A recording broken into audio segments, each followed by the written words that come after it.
Vamos a abrir nuestras Biblias en Génesis capítulo 12, vamos a detenernos allí. En este día vamos a compartir algo sobre este pasaje.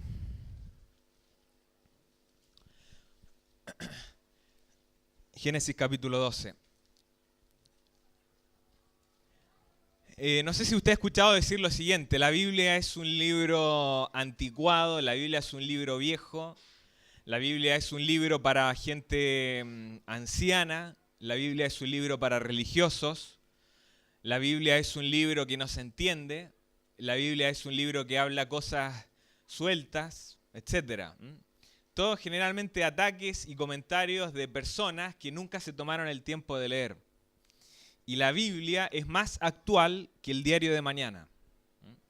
La Biblia es más actual que el diario de mañana, porque la Biblia es el único texto que nos anuncia lo que vendrá, con la seguridad de que todo lo que ya ha sido dicho por Dios a través de las Escrituras se ha ido cumpliendo de manera sistemática. Entonces, los creyentes tenemos que tener la plena seguridad, la certeza de que la Biblia, todo lo que en ella está, es para nuestra enseñanza. Desde el Génesis al Apocalipsis. Entonces, cuando nos detenemos por ahí en un pasaje o en un libro que nosotros consideramos no tan cercano a mí, no aplicable a mí, toda la Escritura es inspirada, dice, y todas las cosas que se escribieron antes son para nuestra enseñanza. Entonces, de tapa a tapa hay lecciones, aún en las genealogías. Esa que en la lectura nos saltamos, ¿veo? A ver dónde empieza, ya termina acá. La saltamos, hasta las genealogías tienen lecciones. Es cierto, demandan mayor dedicación para extraer las lecciones de ellas. Pero aún esos pasajes difíciles hay lecciones. Entonces, vamos a detenernos en la vida de Abraham. Fíjese que entre paréntesis,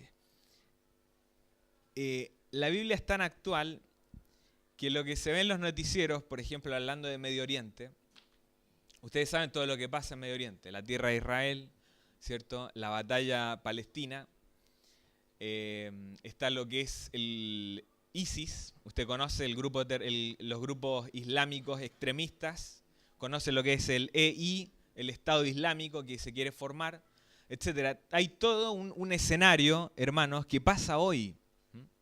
Basta prender la tele, ver un diario, para darnos cuenta que lo que sucede en el mundo viene como consecuencia de hechos que han sucedido en el pasado. Entonces, más allá de una cuestión, una explicación política que se pueda dar por alguna persona, una cuestión social, económica, la Escritura nos anticipa el origen de lo que sucede hoy y el futuro de lo que sucederá allí. Entonces, todo ese escenario, nosotros estamos parados en un punto de la historia en el cual vemos cómo Dios ha permitido que Israel ya sea reconocida como nación, ¿cierto? A mediados de 1948 más o menos ya fue reconocida como nación y hasta el día de hoy es constante lo que es la resistencia, ¿no? Las luchas, las guerras. Ustedes conocen lo que pasa en Cisjordania, la Franja de Gaza. Todo ese es un escenario actual, moderno, mundial, que ocurre, pero viene como consecuencia de hechos que sucedieron hace muchos años atrás. Y hoy vamos a leer Génesis capítulo 12, versículos 1 al 3 primero, y vamos a ver algunas lecciones generales sobre Abraham, ¿ya? Vamos a leer versículos 1 al 3 para comenzar. Dice, pero Jehová había dicho a Abraham, vete de tu tierra y de tu parentela y de la casa de tu padre a la tierra que te mostraré. Y haré de ti una nación grande y te bendeciré y engrandeceré tu nombre y serás bendición. Bendeciré a los que te bendijeren y a los que te maldijeren maldeciré. Y serán benditas en ti todas las familias de la tierra. Hace un tiempo, no sé si usted se acuerda, se estudió los pactos acá en la escuela dominical, ¿cierto? Y se mencionó el pacto adánico, el pacto edénico, el pacto abrahámico, el pacto mosaico, el nuevo pacto, etc. Una serie de pactos. Bueno, el que vemos acá es el pacto de Dios con Abraham. El pacto de Dios con Abraham. Y este pacto era un pacto incondicional. Incondicional. Hay más lugares, si quieren los podemos acomodar allí. Acá hay lugares. Lo que vemos aquí entonces es una promesa, es un pacto perpetuo e incondicional. Este pacto de Dios con Abraham fue reafirmado a su hijo Jacob y también a Isaac. Isaac y Jacob. Entonces, vemos en este pasaje, estamos dando una introducción para luego ir desarrollando lo que vamos a hablar. Pero es muy importante que nosotros tengamos en mente esto. El trato que Dios tuvo con Abraham comienza de esta manera, con un pacto y una promesa exclusiva para Abraham. Paréntesis, no todas las promesas que están en la Biblia son para el creyente. ¿Ya? No toda promesa que está en la Biblia es para nosotros. Por ejemplo, aquí a Abraham se le promete una tierra, ¿cierto? A nosotros no. Esta era una promesa exclusiva para Abraham. ¿Ya?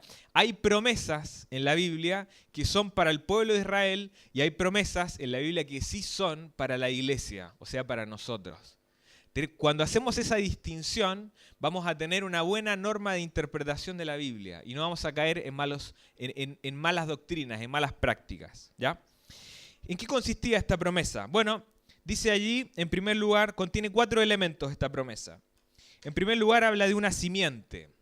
Descendencia, un linaje, una simiente. Fíjese que esto lo repite en capítulo 17, versículo 2. Dice, y pondré mi pacto entre mí y ti y te multiplicaré en gran manera. 17:7. Estableceré mi pacto entre mí y ti y tu descendencia después de ti en sus generaciones por pacto perpetuo, para ser tu Dios y el de tu descendencia después de ti. Vamos un momento a Gálatas, capítulo 3. Estamos viendo primero, simplemente recordando lo que significa el pacto de Dios con Abraham. ¿Ya? El pacto de Dios con Abraham. Entonces, el primer aspecto de este pacto tenía que ver con la simiente. Como dijimos, lo estudiamos hace poco, pero sirve para repasar algunas cosas. Gálatas capítulo 3, versículo 8 dice, y la Escritura, previendo que Dios había de justificar por la fe a los gentiles, nosotros, dio de antemano la buena nueva a Abraham, diciendo, en ti serán benditas todas las naciones. O sea, Dios le prometió a Abraham lo siguiente, Abraham, en ti serán benditas todas las naciones. Y esa promesa tenía que ver ¿con quién? Con el Señor Jesucristo. En Jesucristo, todas las naciones de la tierra han recibido la bendición, la posibilidad de ser salvos. Pero eso vino por la simiente de Abraham. Si usted hace una línea genealógica, desde Abraham van pasando todos los hombres y llega el nacimiento del Señor Jesucristo, descendiente de Abraham. Entonces, claro, en Abraham, en la simiente de Abraham, hemos sido benditos todas las naciones de la tierra, refiriéndose a Cristo. En el mismo Gálatas capítulo 3, versículo 16, aclara lo mismo. Ahora bien, a Abraham fueron hechas las promesas, y a su simiente. No dice, y a las simientes, como si hablase de muchos, sino como de uno. Y a tu simiente, la cual es Cristo. Ahí está claramente referido, lo hemos visto, que la bendición, el cumplimiento de la promesa de Dios a Abraham, de que en él iban a ser benditas todas las familias de la tierra, todas las naciones de la tierra, se cumplió en el Señor Jesucristo. Y esto es algo que ya ocurrió. Volvemos a Génesis, capítulo 12. Entonces hemos dicho que el primer aspecto del pacto abrámico tiene que ver con la simiente. El segundo aspecto tiene que ver con una tierra. Y si usted ve, Génesis capítulo 12, dice, vete de tu tierra y de tu parentela y de la casa de tu padre a la tierra que te mostraré. Y haré de ti una nación grande y te bendeciré y engrandeceré tu nombre y serás bendición. Como hemos visto allí, dice que iba a recibir una tierra. Y si usted ve Génesis capítulo 15, por ejemplo, al ladito, versículo 18, en aquel día hizo Jehová un pacto, Génesis 15, 18, con Abraham diciendo, a tu descendencia daré esta tierra desde el río de Egipto hasta el río grande, el río Éufrates. O sea, estaba hablando desde Egipto, del río Nilo, hasta el río Éufrates, ¿no? Lo que fue en un tiempo Mesopotamia, entre los dos ríos, la fértil media luna. ¿Usted se acuerda de eso que estudió en el colegio? Bueno, toda esa región bordeando el mar Mediterráneo es la promesa que va a ser de la nación. ¿Ya? Esa era la promesa que tenía un cumplimiento inmediato. Si Josué conquistaba la tierra, ¿ya? Esa tierra iba a estar en posesión. Pero no lograron erradicar a las naciones producto de la desobediencia y de la incredulidad. Conocemos la historia bíblica. Entonces no lograron erradicar a la nación. Hoy Israel está delimitado a un punto muy pequeño, muy específico en el mapa. Pero un día, en el futuro, un día se cumplirá esa promesa. Que Israel poseerá todo el terreno que Dios les prometió. ¿Ya? Estamos hablando en el futuro. Bien, entonces había una promesa en Génesis 15:18. Dice: a tu descendencia daré esta tierra, desde el río de Egipto hasta el río grande, el río Éufrates, la tierra de los ceneos, de los ceneseos, los cadmoneos, los heteos, los fereceos, los refaitas, los amorreos, los cananeos, los gergeseos y los jebuseos, y todos los terminados en eos. Entonces allí está la promesa que recibió. Y también le agrega el tercer aspecto de la promesa: iba a ser una nación. Una nación.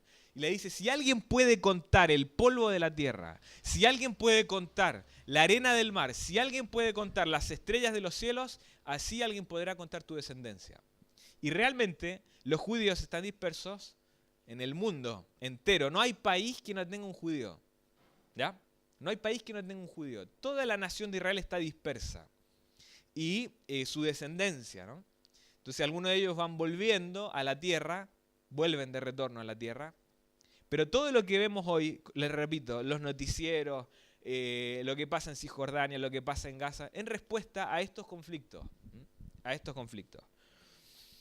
Bien, el cuarto aspecto de la promesa de Abraham, dijimos simiente, una tierra, una nación y bendición y protección divina. Eso fue lo que Dios le prometió. Si vamos ahí, Génesis capítulo 12:3, bendeciré a los que te bendijeren y a los que te maldijeren maldeciré y serán benditas de ti toda la familia de la tierra. Entonces había una promesa de protección sobre Abraham. ¿Ya? Había una promesa de protección. Bueno, ahora es interesante ver, hermanos, que uno dice, cuando piensa en Abraham, todos nosotros pensamos en hombres casi glorificados, ¿no? Prácticamente que no cometían ningún error en la vida. Pero ¿sabe qué? No es así. Y vamos a ver en este pasaje que aún Abraham, siendo el instrumento y el hombre escogido por Dios para formar una nación, siendo un hombre que buscó a Dios, él también cometió errores. Y lo vamos a ver acá. Y se equivocó. Entonces, en un sentido, nosotros a veces vemos tan lejanos a esos hombres, ¿no? Y realmente en un sentido lo están. Pero por otro lado, nos produce aliento saber que Dios aún decide tratar con hombres pecadores. Y dice, hay esperanza para mí, hay esperanza para usted y para mí. O sea, con sus falencias, con sus limitaciones, con sus fracasos, Dios le quiere utilizar. Es así. Dios no busca una persona intachable desde el punto de vista de antecedentes, por ejemplo, antes de conocer al Señor. Dios quiere personas en las cuales Él pueda ser glorificado, en las cuales su nombre sea glorificado y no el nuestro. Por lo tanto, sus fracasos que para usted lo inhabilitan, sus malas decisiones que usted se duele por decidir tan mal, pueden ser una herramienta en la mano de Dios para utilizarle con sus propósitos. Hace un par de semanas vimos con los jóvenes la película de Josh McDowell. Y yo les compartí a los jóvenes, le dije, ¿sabes qué? Es tan bueno ver cómo un pasado tan triste, cómo un pasado tan doloroso, cómo un pasado tan arruinado no impidió que este hombre sea útil en las manos de Dios. Un pasado con un hombre alcohólico, un hombre golpeador, una madre discapacitada. Así nació este hombre. En ese contexto vivió. Pero cómo Dios fue tratando con él, esas experiencias duras de su pasado, llegaron a formarle para ser un hombre útil en las manos de Dios. ¿Qué le quiero llevar a pensar? Yo no conozco su pasado. Probablemente nosotros no conocemos el nuestro estando aquí. Pero sus tristezas, sus amarguras, sus malas experiencias del pasado pueden llegar a ser la forma que Dios usa para moldearle y para que usted sea útil en las manos de Dios. Considerando esto que hemos dicho, leeremos los versículos siguientes y vamos a ver cómo Dios fue tratando con Abraham. Dejamos en el versículo 3, seguimos, versículo 4. Se fue Abraham como Jehová le dijo, y Lot fue con él. Lot era su sobrino. Y era Abraham de 75 años cuando salió de Harán. ¿Sabe que el versículo 1 es el que algunos padres le dedican a los hijos? ¿Sabía usted? Vete de tu tierra y de tu parentela y de la casa de tu padre. Yo he escuchado que hijos y padres se la dedican a los hijos. Los hijos no quieren ver este versículo. Bueno, paréntesis. Versículo 4 entonces, sale de Harán y va rumbo a Canaán. Versículo 5, tomó pues Abraham a Sarai su mujer y a Lot, hijo de su hermano, y todos sus bienes que habían ganado y las personas que habían adquirido en Harán, y salieron para ir a tierra de Canaán, y a tierra de Canaán llegaron. Y pasó Abraham por aquella tierra hasta el lugar de Siquem, hasta el encino de More, y el cananeo estaba entonces en la tierra. Y apareció Jehová a Abraham y le dijo, le repite la promesa, a tu descendencia daré esta tierra, y edificó allí un altar a Jehová, quien le había aparecido. Y nos detenemos un momento allí. Es interesante hacer un estudio de la geografía bíblica. Hay ciudades, hay lugares, hay montes, hay ubicaciones en los mapas que nosotros no ponemos atención. Por ejemplo, Siquem. Para nosotros no es nada, ¿no? Pero pongamos atención en los lugares mientras vamos conversando esto hoy. Dice aquí que Siquem era una ciudad ubicada a unos 40 kilómetros al norte de Jerusalén, y allí es donde Dios se le aparece a Abraham y le reafirma la promesa recibida. A tu descendencia daré esta tierra. Vamos a poner atención a los lugares, ¿ya? Si seguimos, y paréntesis, ¿sabe lo que hace allí Abraham? ¿Qué hizo? Al final del versículo 7, ¿qué hizo? Un altar a Jehová. Hizo un altar. Ahora, para nosotros esto es raro, ¿no? Esto es extraño, es distinto, nunca vimos esto. Pero en realidad cuando nosotros vemos los altares en el Antiguo Testamento, vemos que el altar era un lugar de adoración, era un lugar de comunión, el altar en la Biblia. Siempre que usted vea un altar, va a haber lugares de adoración y lugares de comunión. ¿Quién levantó un altar, por ejemplo, en el Antiguo Testamento? Que usted se acuerde. ¿Quién? Ya, tenemos Noé, ¿cierto? ¿Se acuerda cuándo levanta el altar? Después que salen del arca. Levantan un altar y lo mismo, ¿qué es? Es una práctica, es un lugar de adoración, es una instancia para adorar a Dios, una instancia para tener comunión. Noé levantó un altar. Acá vemos que Abraham levanta un altar, el primero que se menciona. Si usted sigue leyendo, por ejemplo, después la vida de Isaac, también levanta un altar. Jacob levanta otro altar. Eran lugares de comunión, lugares de encuentro del hombre con Dios. Hoy nosotros no levantamos altares, no ofrecemos un sacrificio, no ofrecemos un cordero en sacrificio a Dios, en holocausto a Dios. ¿Por qué? Porque el Cordero perfecto ya fue crucificado por nosotros en la cruz del Calvario. Y por medio de Él nosotros tenemos libre acceso a su presencia. Por medio de Él nosotros tenemos comunión con el Padre. Pero lo que sí debemos elevar es cada día un lugar de adoración. Es cada día un tiempo de comunión. No elevo un altar físico, pero sí creo esa instancia de comunión y adoración.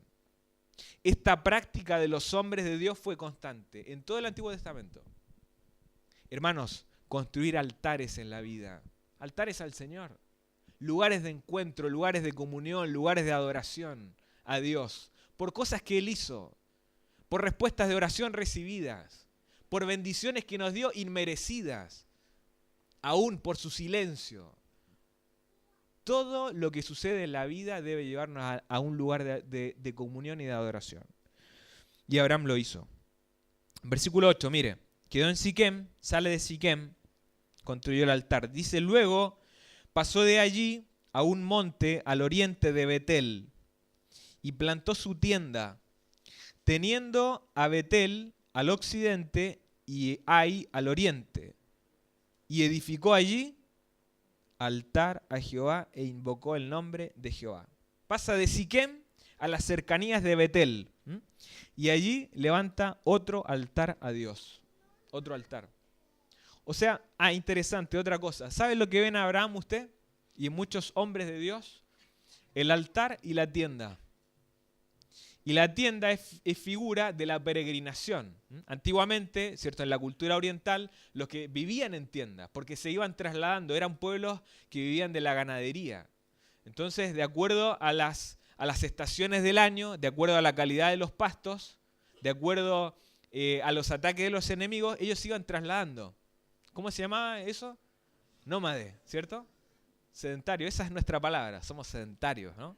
Pero ellos eran pueblos nómades, se trasladaban. Y por eso dicen Hebreos que Abraham vivía como extranjero y peregrino sobre la tierra. ¿Sabe por qué? Porque no echó raíces. No vivió, no construyó una casa y dijo, este es mi lugar. Abraham vivía trasladándose. En un sentido, el cristiano hoy vive en una tienda. Porque este no es nuestro hogar. No tenemos que echar raíces acá, porque no es nuestro hogar. Vivo en una tienda, es momentáneo. Un día nos trasladaremos a nuestro lugar definitivo. Pero Abraham vivía en una tienda. Sigamos. Entonces se traslada a Betel, que estaba a unos 11 kilómetros al norte de Jerusalén, y allí levanta un altar a Dios. Como dijimos, Isaac levanta un altar en Génesis capítulo 26 y Jacob levanta un altar en Génesis capítulo 33. Ahora, ¿sabe qué? Hay lugares, hermanos, en los cuales nosotros aprendimos algo. Quizá usted se acuerda el lugar, el momento en el cual usted conoció al Señor como Salvador. Quizá hay lugares que a usted le trae un recuerdo de decir, acá Dios trató conmigo. Quizá, no sé, el lugar donde Dios le enseñó alguna lección. Que son significativos para usted. No estamos hablando de ir a adorar un lugar. El otro día pasé por la calle, al lado de la calle donde está el terminal San Borja, la calle San Borja, justamente. Y hay un lugar, no sé si ustedes lo han visto, donde está Romualdito. ¿Quién lo conoce? ¿Alguien lo conoce? Existe, ¿eh? Si usted se para a mirar, es impresionante, pero había gente allí. Y hacen del lugar un lugar de adoración, de superstición. Van a entregar, van a hacer promesas, van a agradecer por favor concedido. Eso pasa acá en nuestro país, pasa hoy, en muchos lugares. No estamos hablando de adorar un lugar, simplemente de traer a la memoria experiencias en las cuales Dios nos enseñó, en las cuales Dios trató con nosotros, en las cuales quizás experimenté el consuelo del Señor, en las cuales experimenté la salvación un día, en las cuales experimenté la disciplina de Dios, no sé. Situaciones, instancias en las cuales Dios le enseñó a usted. Téngalo en mente esos lugares, esos momentos. Y cuando yo vivo una situación de incertidumbre, o de duda, o de temor, vuelve mi mente a recordar, Dios trató conmigo allá. Dios me respondió ese motivo de oración aquí. Y usted empieza a hacer memoria de los hechos de Dios en su vida. Bueno, esto va a ser significativo en la vida de Abraham, como lo vamos a ver ahora. Ahora, al menos 5 altares levantó Abraham. Uno en Siquem, lo vimos. Otro en Betel. Y vuelve a levantar otro en Betel, por una circunstancia que vamos a ver. Después va al encinar de Mamre y levanta otro altar. Y el quinto altar lo levanta en el monte Moriah. ¿Se acuerda para qué? Para ofrecer a su hijo, ¿no? Tremendo. ¿Qué altar difícil para ese fue edificar ese altar, ¿no? Pero lo hizo como un acto de obediencia. Finalmente conocemos, Dios le retuvo la mano, aunque él estaba dispuesto a obedecer a Dios. Porque aún le creía de tal modo Abraham a Dios que era capaz de resucitarle aún de entre los muertos. Por eso es el padre de la fe. Entonces, Abraham levantó altares en la vida. Altares que reflejaban comunión, altares que reflejaban adoración, altares que reflejaban obediencia. Hermanos, cada día nosotros debemos buscar estas instancias. Ahora vamos a ver lo que yo les decía de Abraham y sus malas decisiones, ¿no? Fíjese lo que dice versículo 9, Abraham partió de allí caminando y yendo hacia el Negev, o sea, más hacia el sur de Israel. Versículo 10, hubo entonces hambre en la tierra y descendió Abraham a Egipto para morar allá, porque era grande el hambre en la tierra. Y aconteció que cuando estaba para entrar en Egipto, dijo a Sarai su mujer, he aquí ahora conozco que eres mujer de hermoso aspecto. Esto es por el Día de la Mujer, ¿eh? Ahora fíjese lo que pasaba. Había un hambre grave. No es la primera vez que en la Biblia se menciona de hambres graves, ¿cierto? Varias veces en la Biblia se habla de situaciones de una hambruna grave, profunda. Tenía que ver con los años lluviosos, con la pérdida de las cosechas, todo eso, ¿no? Pueblos que vivían de la agricultura. Bueno, dice entonces que va a Egipto. Paréntesis. ¿Cuál es la comparación de Egipto en la Biblia? ¿Con qué se asocia Egipto? Con el mundo. Con el mundo, tenga eso en su mente. Pero Abraham, ¿qué hace? Hay hambre y ¿qué hace? Va a Egipto. Y antes de entrar a Egipto, versículo 11, parece que ahí se dio cuenta, ¿no? Porque le dice que cuando estaba para entrar a Egipto dijo a Sarai, a su mujer, he aquí, ahora conozco que eres mujer de hermoso aspecto. Pero Abraham, no te habías dado cuenta antes, hombre. Le faltaba venir a la reunión de matrimonio. Bueno, ahí se dio cuenta que era de hermoso aspecto.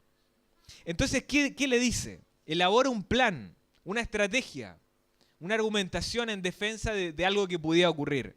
Y le dice, cuando te vean los egipcios dirán, su mujer es y me matarán a mí y a ti te reservarán la vida. Ahora pues, di que eres mi hermana, para que me vaya bien por causa tuya y viva mi alma por causa de ti.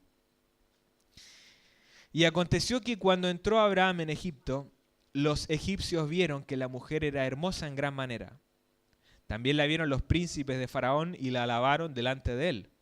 Y fue llevada la mujer a casa de Faraón. E hizo bien a Abraham por causa de ella, y él tuvo ovejas, vacas, asnos, siervos, criadas, asnas y camellos. Mas Jehová hirió a Faraón y a su casa con grandes plagas por causa de Sarai, mujer de Abraham. Paramos allí un momento. ¿Qué vemos acá, hermanos, no? Uno dice, pero ¿cómo? Abraham no es el padre de la fe, no es que levanta altares, no es que es obediente, no es que adora y todo lo demás. Y mira lo que hace acá. Claro. Porque la Biblia nunca esconde los errores de los hombres. La Biblia los denuncia, los expone. Porque es un libro honesto, porque es el libro de Dios.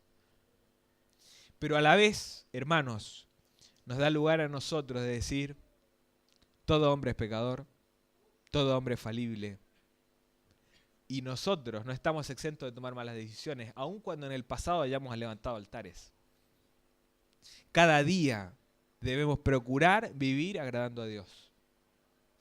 Con todo esto, Abraham nos aventaja largamente. No creamos, no vengamos a codear a Abraham. Es un hombre de Dios. Ejemplo para nosotros. Pero aún en sus caídas Dios nos enseña. Y Dios nos deja lecciones. ¿Qué podemos decir de esto? Bueno, en primer lugar podemos decir que en cierta medida quizás hubo un grado de incredulidad de Abraham. Abraham, ¿por qué te vas a Egipto por el hambre? ¿Acaso no confías en la promesa de Dios? ¿No dijimos? ¿Cierto? Un nacimiento, una tierra, una nación, protección divina. ¿No confías en eso, Abraham? Abraham prefirió irse a Egipto. Ahora, muchas veces nosotros, hermanos, amigos, teniendo promesas de Dios, preferimos ir a saciarnos al mundo. Y vamos a Egipto, en lo espiritual, ¿no? No es que se traslade usted a Egipto. Estamos hablando en la figura que representa Egipto en la Biblia. En un sentido, en vez de confiar nosotros en las promesas de Dios, nos vamos a Egipto. Claro, y vamos diciendo, me siento solo. Voy a buscar amistades en Egipto. Alguno dirá, me quiero casar, así que voy a buscar esposa en Egipto. Otro dirá, necesito aceptación humana, mejor me mudo a Egipto. Otro dirá, me falta dinero, voy a usar los métodos de Egipto. Y en un sentido hacemos el mismo viaje que Abraham. Cuando viene el hambre, me voy a Egipto. Cuando viene lo difícil, cuando viene la prueba, cuando viene la dificultad, cuando viene la soledad, me voy a Egipto. Hermano, y ese viaje a Egipto trae dolor. Siempre que nosotros vamos buscando respuestas a nuestras necesidades en el mundo, saldremos heridos. Porque el mundo, como escuchamos en la primera parte, ¿vio? Que se habló del mundo, el mundo no busca lo mejor para usted, ni para mí. Busca destruirnos, busca anularnos. Por lo tanto, cada vez que nosotros estemos pensando que la vida cristiana es pesada, que estoy perdiendo privilegios por servir al Señor, que estoy perdiendo tiempo, que estoy perdiendo esto, lo otro, por servir a Dios, mejor me voy al mundo, ojo con ese pensamiento. Porque otros ya lo vivieron. Y en segundo lugar, podemos decir que Abraham mintió, ¿no? A ver, dijo media verdad porque era media hermana en un sentido, ¿no? Si vemos el contexto familiar. Pero dijo media verdad. Y eso me llevaba a pensar, hermanos, en la importancia de la honestidad en la vida. En la importancia de decir la verdad en la vida. Qué difícil que es, ¿no? ¿Vio que se lo decimos a los niños esto? Pero dime la verdad, ¿no? Dime lo que pasó. Pero parece que crecemos y cometemos los mismos errores. Nos encubrimos, decimos medias verdades, mentimos, vivimos una vida deshonesta. Como lo hizo Abraham acá.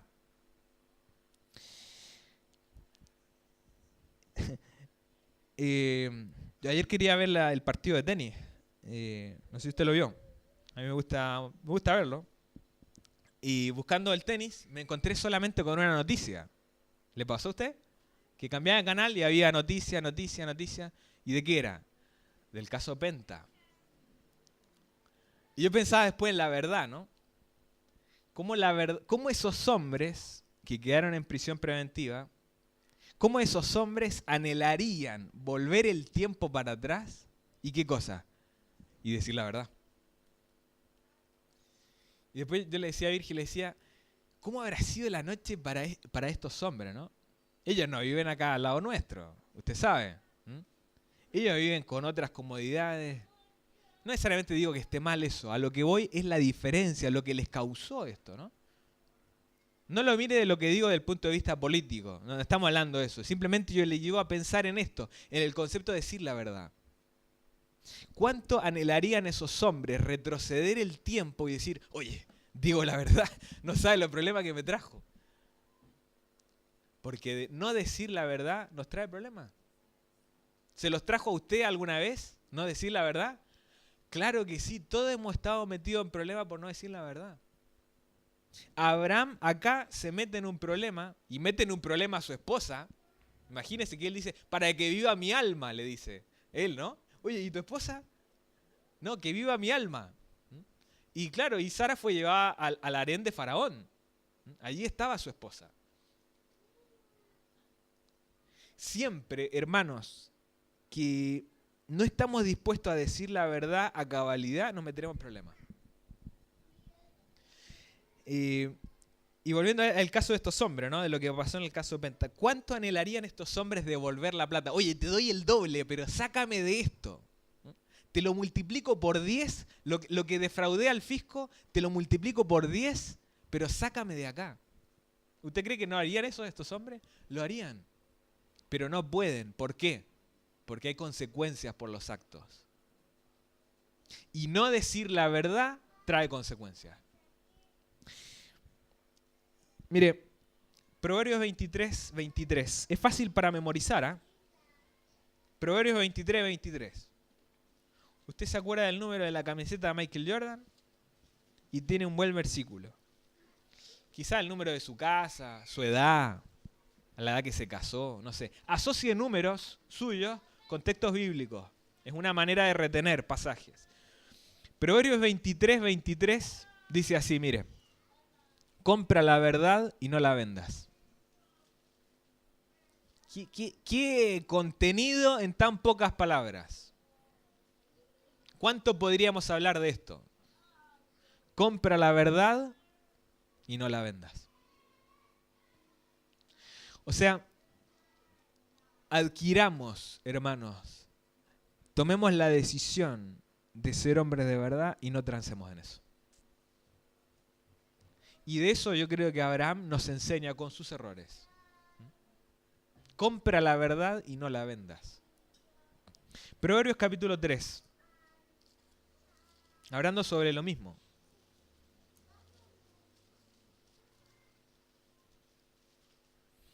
Proverbios capítulo 3, versículo 3. Nunca se aparten de ti la misericordia y ¿qué cosa? Y la verdad. Átalas a tu cuello, escríbelas en la tabla de roble del corazón, ¿no? En la tabla de tu corazón. Y hallarás gracia y buena opinión ante los ojos de Dios y de los hombres. ¿Usted aprecia a alguien que le dice la verdad? ¿Lo aprecia? Lo apreciamos, ¿no? Yo digo, realmente tenemos en alta estima a aquel que nos dice la verdad. Por más que no diga lo que nos duele. Pero yo sé que esa persona me dice la verdad. No me va a venir a pegar el puñal en la espalda, no me va a venir a decir otra cosa después. Esa persona me dice la verdad. Cuando nosotros nos transformamos en personas, en hijos de Dios que viven la verdad en su más amplio sentido y hablan con verdad, vamos a tener hasta cierto punto, como dice el texto, hallarás gracia y buena opinión ante los ojos de Dios y de los hombres. No de todos, ¿no? Porque decir la verdad tiene su costo. Pero cuando es dicha de buena manera y en el lugar apropiado, va a ser bueno para nosotros. Hablar con la verdad, decir la verdad. Qué importante que es. Abraham lo vio, lo vivió. Ahora, no solo el aspecto de decir la verdad, sino de vivir una vida honesta. Esta semana escuché en el programa Sabiduría para el Corazón. ¿Cuántos escuchan la radio? Pocas manos. Hermanos, aprovechemos. Hay mensaje de tremenda bendición. El hermano Stephen Davey, él estuvo predicando acá, ¿se acuerdan? De Stephen Davey. Yo me acuerdo de lo que enseñó este hermano. Es tan claro para enseñar este hermano. Él habló de cristología en el Antiguo Testamento. Y libro por libro nos dio un vistazo de Cristo en los libros, ¿no? Me quedó grabado lo que él enseñó. Muy buen enseñador. Y este hermano, Sabiduría para el Corazón, 9:30 de la mañana lo puede escuchar. Y este hermano contó una ilustración muy buena, hablando de la honestidad. Entonces cuenta de un pastor que iba en su auto y llega al lugar de destino, a un centro comercial, tenía que hacer unas compras y vuelve a su auto y siente un olor fuerte, un olor feo, podrido. Entonces empieza a revisar abajo del auto, lo abre, nada, ¿no? Abre el capó y dentro del capó los restos de un gato. Puede ser una ensalada de gato, ¿ya? ¿Se lo ilustro más o es suficiente? No, es suficiente. Café, tomamos recién. Bueno. Ensalada de gato dentro del motor. Claro, buscando un lugar cálido en invierno en Estados Unidos. Las correas, distribución. Todo lo que hay en un motor, ¿no? Imagínese el desenlace. Tengo una foto. No. Bueno, eso ocurrió con el gato. Entonces, el hombre traía 2 bolsas, pone todos los contenidos en una bolsa y deja una bolsa vacía y con las manos, sin tenía nada, empieza a poner los que quedó del gato en la bolsa. Entonces, bueno, amarra la bolsa, cierra el capó y deja la bolsa sobre el capó y se va a lavar las manos. Entonces, cuando va al centro comercial a lavar las manos y se da vuelta, ve que una mujer mira para todos lados, viendo la bolsa de la tienda, mira para todos lados y agarra la bolsa, diciendo, esta es la mía, ¿no? Y se lleva la bolsa. Entonces este pastor la sigue para ver qué va a hacer esta mujer cuando... Y claro, entra a un restaurante la mujer y se sienta en una mesa, en un restaurante, dice que él era que en un lindo restaurante, y él la empieza a observar, ¿no? Entonces la mujer se sienta, abre la bolsa y se desmayó. Se desmaya, llega la ambulancia, los mozos la atienden, todo lo demás. Y bueno, cuando la suben a la camilla le dice el mozo, señora, su bolsa. La importancia de la honestidad, ¿no? Esta la contó Stephen Davis, este hermano. Y a mí me quedó grabado porque yo dije, es cierto, o sea, ¿en cuántas metidas de pata nosotros nos metemos por no vivir honestamente? Es así. Ensalada de gato. Bueno, volvamos a Génesis.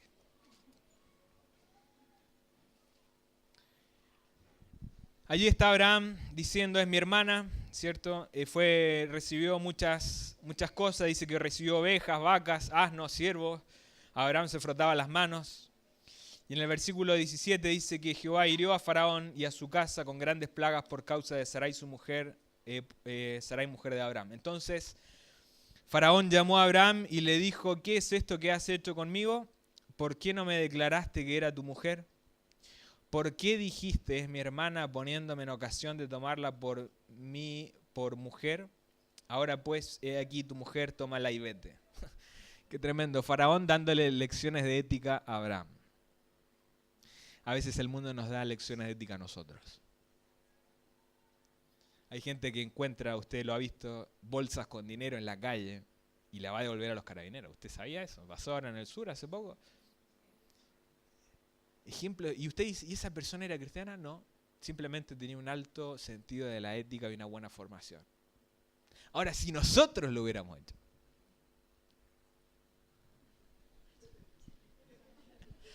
¿qué hubiéramos hecho? ¿No? Qué importante, hermanos, es tomar decisiones, de decir la verdad y de vivir honestamente. Faraón enseñándole a Abraham cómo debía conducirse. Entonces Faraón dio orden a su gente acerca de Abraham y le acompañaron y a su mujer con todo lo que tenía. Seguimos el capítulo 13. Paréntesis, otro más. La división de capítulos y versículos no es inspiración divina. O sea que usted cuando llega al capítulo 13 puede seguir, ¿eh? No es que el relato termine allí, puede seguir. Es simplemente una división que nos ayuda a ubicarnos. Subió pues Abraham de Egipto, subió. Antes dice que descendió, ¿se acuerda? No solo geográficamente, en un sentido también espiritual. ¿Sabe quién descendió también? Jonás. Descendió a Jope, ¿cierto? Y justo había una nave a Tarsis. Bueno, dice que ahora subió Abraham de Egipto hacia el Negev, y él y su mujer, y con todo lo que tenía, y con él Lot. Y Abraham era riquísimo en ganado, claro, con todo lo que le dieron, ¿cierto? Pero bueno, era riquísimo. Dice, y volvió por sus jornadas desde el Negev, ¿hacia dónde? Hacia Betel. Hasta el lugar donde había estado antes su tienda, entre Betel y Ai, el lugar del altar que había hecho allí antes, e invocó allí a Abraham el nombre de Jehová. ¿Qué hizo Abraham? Abraham, bueno, ya dijimos, ¿no? Va allí, construye un altar en Siquem, construye un altar en Betel, toma la mala decisión de ir a Egipto. En Egipto miente, en Egipto tuvo incredulidad, pero vuelve a Betel. Va por el Negev y vuelve a Betel. ¿Y qué hace en Betel? Construye un altar. Porque los altares también son lugar de reconciliación. Los altares también son lugares de reconciliación.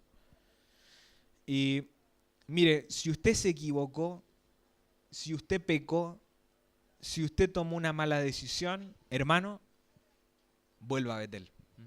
Vuelva a Betel. No se quede en Egipto. No, es que yo estoy acá hoy. Sí, estamos acá. Pero nuestro corazón puede estar afuera. Mi corazón sigue en Egipto y sigue en el mundo. Y yo sé que estoy mal y tengo que arreglar mis cuentas con Dios. Y hasta que yo no arregle mis cuentas con Dios, yo viviré sufriendo internamente. Y cuando yo, repito, me doy cuenta que pequé, que ofendí a Dios, que tomé una mala decisión, hermanos, volvamos. Volvamos a Betel. Dejemos Egipto y volvamos al lugar de comunión. Volvamos al lugar de adoración con Dios. Porque en Egipto no hay cosas buenas. Es como cuando usted va en la autopista y se pasó. ¿Vio? ¿Le pasó? A mí también. Una vez, es feo, ¿no?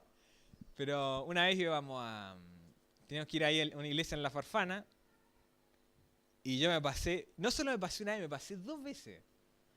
No pateé pera porque no había en el auto, pero venía enojado porque me pasé para allá y me pasé para acá. ¿Qué hay que hacer cuando uno se pasa? No hay otra cosa, hay que buscar el retorno.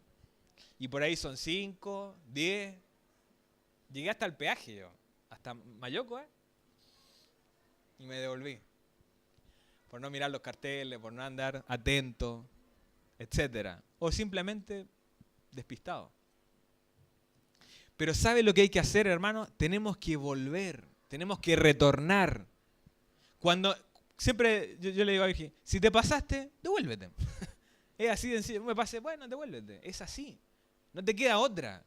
Hermanos, si nos equivocamos y pecamos contra Dios, ¿sabe qué hay que hacer? Y es muy gráfica la palabra, devuélvete. Es arrepentimiento. Literalmente es, ¿cierto? Cambio de dirección, cambio de mente, ¿no? ¿Estás yendo para allá? Vuelve. Hermanos, ¿qué es lo que tenemos que hacer hoy? ¿Qué es lo que tiene que hacer usted hoy? Tenemos que tener un compromiso a decir la verdad. ¿Estuvo tentado a decir la verdad, a no decir la verdad esta semana? Yo creo que sí. Yo creo que sí. Mire, le cuento 2 historias, una buena y una mala. Le cuento la mala primero. Mías. No éramos tan niños con Felipe, pero andábamos en el campo en Coyihuanqui, cerca de Curacautín. Entonces nosotros acostumbrábamos a deambular en los predios vecinos de donde estaba esta propiedad. Y con mi hermano Felipe encontramos unos pinos. Unos pinos. Había al lado, en el campo de al lado, habían plantaciones de pinos. Eran todos pinitos chiquititos. Entonces nosotros con Felipe encontramos un pino solo. Y dijimos, Felipe, llevémosle el pino al abuelo. Sí, está bonito ya. Y lo sacamos y lo llevamos al pino al abuelo. En realidad Felipe me indujo, ¿eh? Simplemente acompañé. Y nos llevamos el pino al abuelo, ¿no? Y el abuelo nos mira y dice, ¿y ustedes? No, abuelo, mira, te trajimos un pino. ¿Y ese dónde lo sacaron? No, por allá, el campo al lado, estaba ahí y lo traje. Y mi abuelo se rió. Él entendió lo que pasaba, ¿no? Que había una plantación de pino. Nosotros no vimos la plantación porque era un pino solo que había allí. Y lo trajimos, ¿no? Y bueno, mi abuelo se ríe. Ahora vemos los pinos estaban a la altura del techo, más alto. Teníamos, no sé qué edad teníamos, pero como niño, ¿no? Y ahora entendemos lo que hicimos, que fue simplemente sacar un pino de una propiedad ajena. Fue un robo. Digamos las cosas como son. ¿No? Y claro, y cada vez que íbamos para allá o que íbamos nos acordamos. Ahí están los pinos, Felipe, tu pino. Bueno, ya hace poco me pasó otra, la última, y vamos concluyendo, pero teníamos problemas con el internet en la casa y vinieron los técnicos, ¿no? Vio que cuando usted lee problemas los técnicos, usted llama y no lo pesca nadie. Son como 30 grabaciones. Pero cuando tienen que cobrar, le atienden al tiro. Pero bueno, ese es otro tema. Entonces llamamos, vinieron los técnicos. Y el técnico me dice, oye, tienes varios filtros. Sí, no, mira, yo lo único que quiero es que el internet funcione. Ya, mira, pero te puede quedar con más canales. No, si yo quiero que el internet me funcione. Me dice, pero te puede quedar con más canales. ¿Me entiendes? Y cuando me levantó la ceja, yo entendí que ese ¿me entiendes? Era distinto, ¿no? Le digo. Me dice, 5 para mí y 5 para mi compañero. Por 10 te lo dejamos libre de filtros. Era a final del año pasado, estaba jugando el torneo local. Colo-Colo iba repuntando atrás de una manera impresionante. Y por mi mente pasó, no una, yo digo 10, 20, 30 veces la posibilidad de decirle que sí, ¿no? Virgi estaba adentro, estaba yo solo, era entre él y yo. Yo sacaba cuentas, 10.000, el CDF sale como 7.000 mensual. No. Yo lo escucho por la radio. Bueno, ¿y qué hice? Le dije, le digo, mira, la verdad que no puedo. Mira, yo soy cristiano y yo no puedo hacerlo, no. Te digo que sí quiero, pero... Pero bueno, había que hacerlo, ¿me entiendes? No, no estaba Felipe. El Pepe, ¿ah? Bueno, a lo que voy, hermanos, que son situaciones de todos los días, ¿no? A usted le pasa, a mí me pasa. Pero tiene que haber un compromiso dentro nuestro de vivir honestamente. A veces tenemos victoria. Amén por eso. Pero a veces tenemos derrota. Y cuando viene la derrota, toma el retorno. Volvamos a Betel. Oremos.